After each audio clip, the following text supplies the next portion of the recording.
നിങ്ങൾ ഇപ്പോൾ ഈ കാണുന്ന ഈ ഒരു ഐറ്റം കഴിക്കാൻ വേണ്ടിയിട്ട് ഭയങ്കര എക്സൈറ്റഡ് ആയിട്ടാണ് ഞാൻ പോയിട്ടുള്ളത്. പിന്നെ ഒന്നും നോക്കിയില്ല, അവരോട് ചോദിച്ചു ഇവിടുത്തെ സ്പെഷ്യൽ എന്താന്ന്. അവർ പറഞ്ഞ 2 ഐറ്റമാണ് ഞാൻ ഓർഡർ ചെയ്തത്.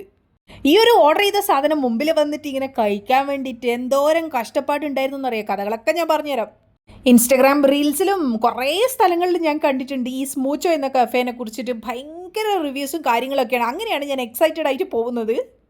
അപ്പോൾ എന്താ എൻ്റെ മനസ്സിലുള്ളത്, ഞാൻ പോകുന്നു, ബ്രോഷർ നോക്കുന്നു, കാണുന്നു, ഇഷ്ടപ്പെടുന്നു, ഓർഡർ ചെയ്യുന്നു. ഇതൊക്കെയാണ് എൻ്റെ മനസ്സിലുള്ളത് കേട്ടോ.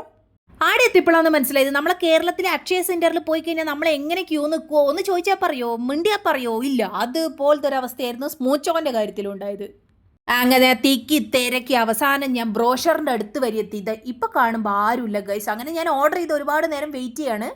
നിങ്ങളവിടെ പോകുന്നുണ്ടെങ്കിൽ കുറച്ചൊന്നൊരു 11 മണിക്ക് ശേഷമൊക്കെ പോകുന്നതായിരിക്കും കുറച്ചും കൂടി നല്ലത്. അവരുടെ അടുത്ത് ഞാൻ പോയപ്പോൾ അവർ പറയാണ് ഓർഡർ ഒരുപാടായതുകൊണ്ട് തന്നെ അവർ ഇപ്പോൾ ഓർഡർ എടുക്കുന്നില്ല എന്ന്. അത്രമാത്രം തിരക്കും ആളുകളും ഓർഡറും കാരണം അവർ തന്നെ പൊറുതി മുട്ടിയിട്ടാണ് ഉള്ളത്. ഒരുപാട് നേരം കാത്തിരുന്നതല്ലേ, ഇനി വെയിറ്റ് ചെയ്യാൻ പറ്റില്ലല്ലോ. അങ്ങനെ ഞാൻ ഭയങ്കര ആസ്വദിച്ച് ഓരോന്നായിട്ട് കഴിക്കുകയാണ്.